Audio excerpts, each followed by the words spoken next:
الحمد للہ والصلاة والسلام علی رسول اللہ الکریم اما بعد۔ مراتب الجرح والتعدیل، جرح تعدیل کے بنیادی جو قواعد اور مسائل تھے اور ان کی جو کتابوں کا ایک جائزہ تھا الحمدللہ وہ ہم نے لے لیا۔ اب آتے ہیں ہم جرح اور تعدیل کے مراتب کی طرف، یعنی ان کے بھی مراتب ہیں اور ان میں بھی اعلیٰ اور ادنیٰ کی اقسام ہوتی ہے کہ یعنی ایک راوی ہے وہ صحیح ہے لیکن اس کے صحیح ہونے کے لحاظ سے بھی مراتب ہیں، صحیح میں بھی جو ہے مدارج ہیں، اسی طرح ضعیف میں بھی اسی طرح مراتب ہیں، اعلیٰ بھی ضعیف ہونے کے لحاظ سے جو سب سے ضعیف ہے، پھر وہ اس سے کم، اس سے کم، اس سے کم، جو کم سب سے کم ضعیف ہے، تو اس طرح مراتب ہیں۔ اور یہ امام ابن ابی حاتم نے اپنی جو کتاب ہے جرح تعدیل، جو کہ ہم نے اوپر دیکھی ابن ابی حاتم کی کتاب جو کہ جرح تعدیل کی کتاب ہے، انہوں نے ان میں راویوں کے بارے میں لکھا ہے کہ یہ راوی صحیح ہے، یہ ضعیف ہے، ان کی جو مزید جو انہوں نے تفصیلات لکھی ہیں وہ اس کتاب میں درج کی ہیں۔ اس کتاب کے مقدمے میں ابن ابی حاتم نے ایک راوی کے صحیح ہونے اور اس کے ضعیف ہونے کے لحاظ سے دونوں کی چار چار اقسام لکھی ہیں اور چار چار مراتب لکھے ہیں۔ ہر راوی یعنی ایک راویوں کے صحیح ہونے کے لحاظ سے بھی چار مرتبے ہیں اور راویوں کے ضعیف ہونے کے لحاظ سے بھی چار مرتبے ہیں جو کہ اعلیٰ سے ادنیٰ کی طرف جاتے ہیں۔ اور انہوں نے پھر ہر اس مرتبے کے بارے میں حکم ذکر کیا کہ جو سب سے صحیح راوی ہے، صحیح جو راوی ہے اس کے بارے میں کیا حکم ہے، جو اس سے کم صحیح ہے اس کا کیا حکم ہے، جو اس سے کم ہے اس کا کیا حکم ہے، پھر ضعیف کے بارے میں بھی ہر ایک کے لیے انہوں نے حکم لگایا۔ اب یہ چار چار انہوں نے چار چار مرتبے ذکر کیے تھے ابن ابی حاتم نے۔ اس کے علاوہ دیگر علماء نے جو جرح تعدیل کے عالم تھے انہوں نے جو ہے مزید دو مرتبوں کا اس میں ایڈیشن کی ہے، یعنی پہلے چار چار مرتبے تھے، راویوں کے صحیح ہونے کے لحاظ سے بھی چار مرتبے تھے، ضعیف ہونے کے لحاظ سے بھی چار مرتبے تھے، پھر دو اور ایڈ ہو گئے تو اس طرح 6 مراتب بن گئے۔ یعنی راوی اگر صحیح ہیں تو ان کے بھی 6 مراتب ہیں، 6 ان کے جو ہے مدارج ذکر کیے گئے اور اسی طرح ضعیف ہونے کے لحاظ سے بھی 6 ان کے مرتبے ذکر کیے گئے۔ اب اس نشست میں ہم صحیح جو ہیں راوی ان کے مرتبے کو دیکھیں گے۔ المراتب التعدیل و بعض الفاظها،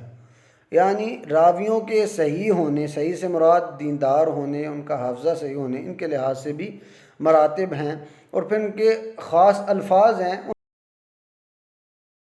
کہ یہ جو لفظ ہے یہ اس بات پہ دلالت کر رہا ہے کہ یہ راوی سب سے زیادہ ضعیف ہے یا سب سے زیادہ صحیح ہے، یا اس کا یہ مرتبہ بن رہا ہے، دوسرا مرتبہ بن رہا ہے، تیسرا مرتبہ بن رہا ہے، چوتھا مرتبہ بن رہا ہے۔ پھر اگر تیسرا مرتبہ ہے تو اس مرتبے کا کیا حکم ہے، چوتھا مرتبہ ہے تو اس کا کیا حکم ہے۔ تو ہم اسی کی طرف آتے ہیں کہ سب سے اعلیٰ صحیح جو راوی ہیں یا راویوں کے صحیح ہونے کا سب سے اعلیٰ مرتبہ کیا ہے کہ ایسا لفظ جو کہ مبالغہ پر مبنی ہو، ما دل علی المبالغۃ فی التوثیق، کہ کسی راوی کے صحیح اور ثقہ ہونے میں ان کے جو الفاظ ہیں اس میں مبالغہ پایا جائے یا اس کا وزن افعل پہ آئے، وہ یہ سب سے اعلیٰ مرتبہ ہے کسی راوی کے صحیح ہونے کا۔ مثلا کہا جائے کسی کے بارے میں کہ الیہ المنتہی فی التثبت، یعنی اس راوی کے صحیح ہونے میں ایک انتہا پائی جاتی ہے، یعنی اس کا سب سے اعلیٰ درجہ ہے۔ اس طرح کے الفاظ ہوں جو مبالغے پر مبنی ہوں۔ او فلان اثبت الناس، کہ یہ لوگوں میں سے سب سے جو ہے اعلیٰ راوی ہے یا سب سے ثقہ ہے یا سب سے اثبت ہے، ثابت شدہ۔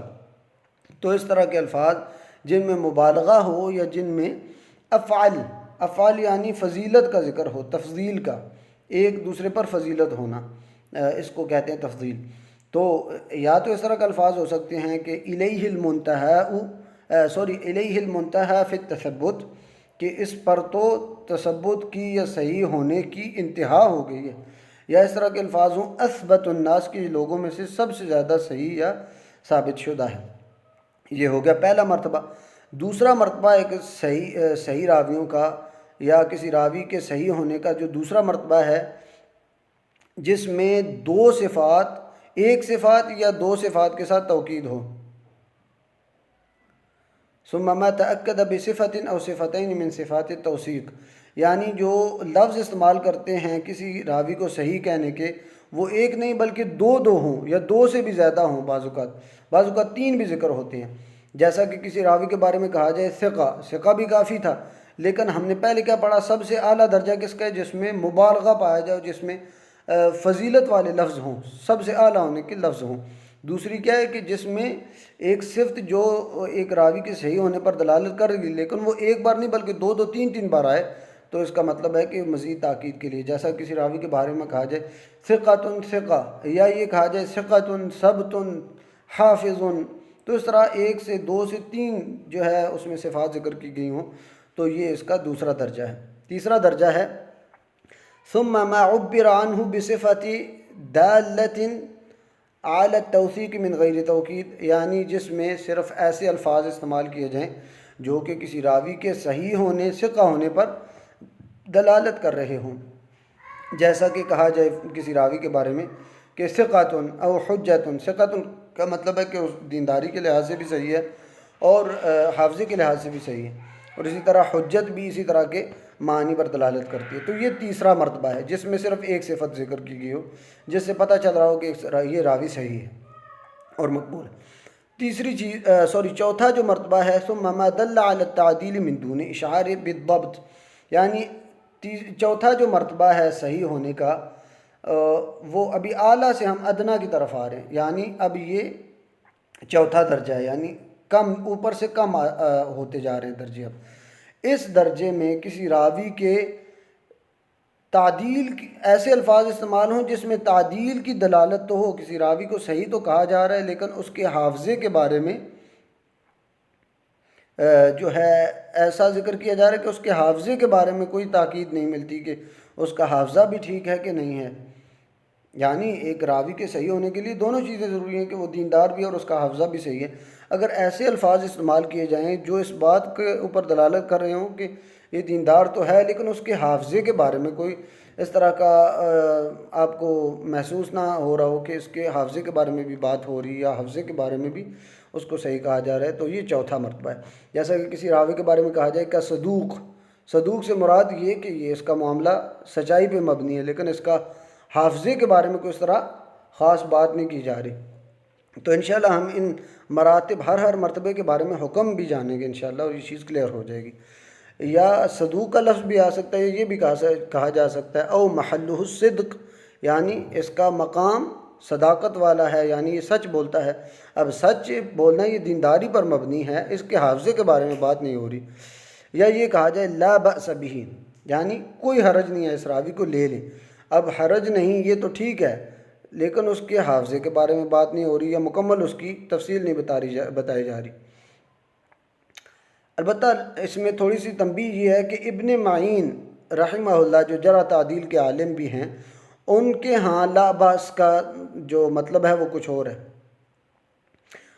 ابن معین کے نزدیک لا باس کا جو لفظ ہے اس کا مطلب ہے ثقہ، اور یہ پرانے جرح تعدیل کے عالم تھے، ان کے درمیان تب تک یہ اصطلاحات ابھی تک مکمل ایک مرتب انداز میں سامنے نہیں آئی تھی، اس وجہ سے ان کے الفاظ میں بعض اوقات فرق پڑ جاتا تھا۔ لیکن ابن معین کے نزدیک لا باس کا مطلب ہے ثقہ،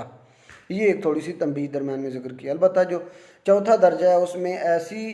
راوی کے بارے میں ذکر کیے جائیں الفاظ جس میں اس کے حافظے کی طرف جو ہے کوئی تصدیق نہ کی جائے۔ اس کے بعد پانچواں درجہ آتا ہے ثم ما لیس فیہ دلالۃ علی التوثیق او التجریح، یعنی پانچواں درجہ صحیح ہونے کا یا توثیق کا وہ یہ ہے کہ جس میں ایک راوی کے بارے میں ایسے الفاظ ذکر کیے جائیں جو نہ اس کی دینداری پر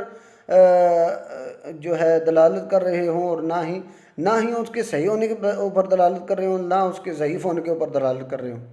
ایسے الفاظ جو نہ اس کو صحیح ثابت کر رہے ہوں نہ اس کو ضعیف ثابت کر رہے ہوں، جیسا کہ الفاظ کہا جائیں شیخ۔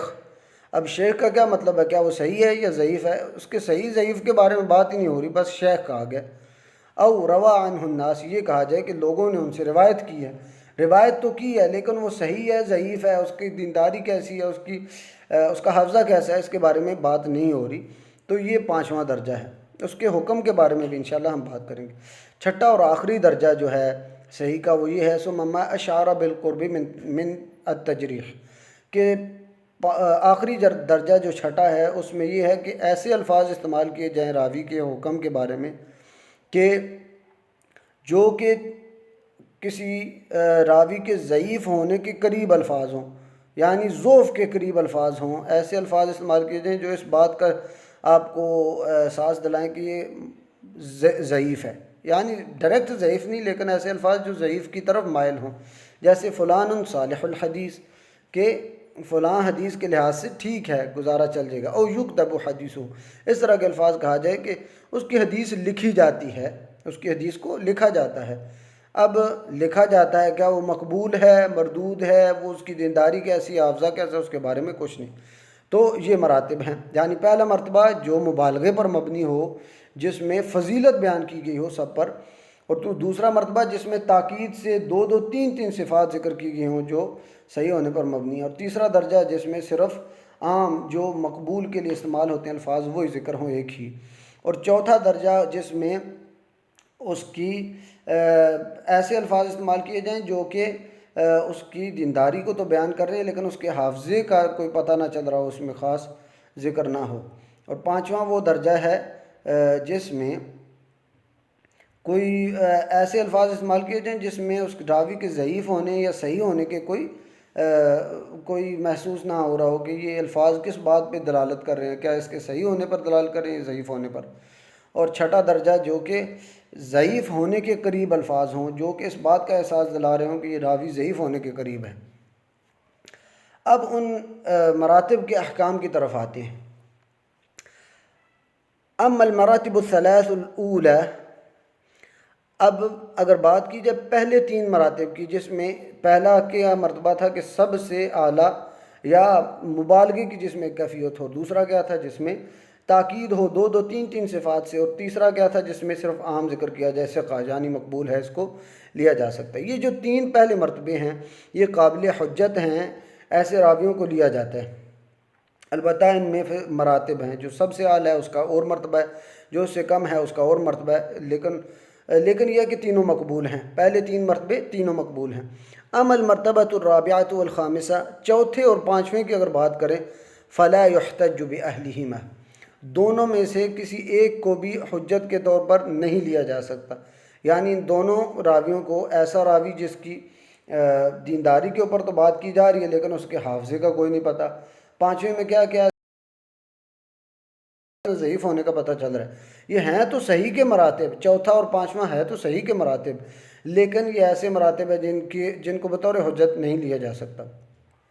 البتہ یہ ہے کہ ان کی حدیثوں کو لکھا جاتا ہے، ان کی حدیثوں کا جو ہے آپ کہہ سکتے ہیں اختبار اور امتحان اور جائزہ لیا جا سکتا ہے۔ البتہ جو چوتھا مرتبہ ہے اس کو حسن کہا جاتا ہے، اور اس کو جو ہے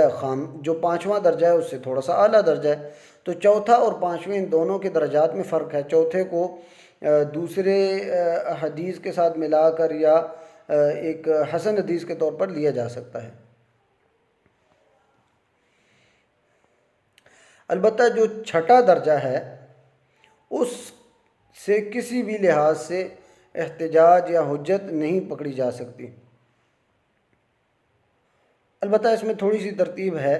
کہ جو چوتھا اور پانچواں مرتبہ تھا، پیچھے جو ہم بات کر رہے تھے المرتبۃ الرابعۃ والخامسہ، تو ان کو حجت کے طور پر نہیں لیا جا سکتا،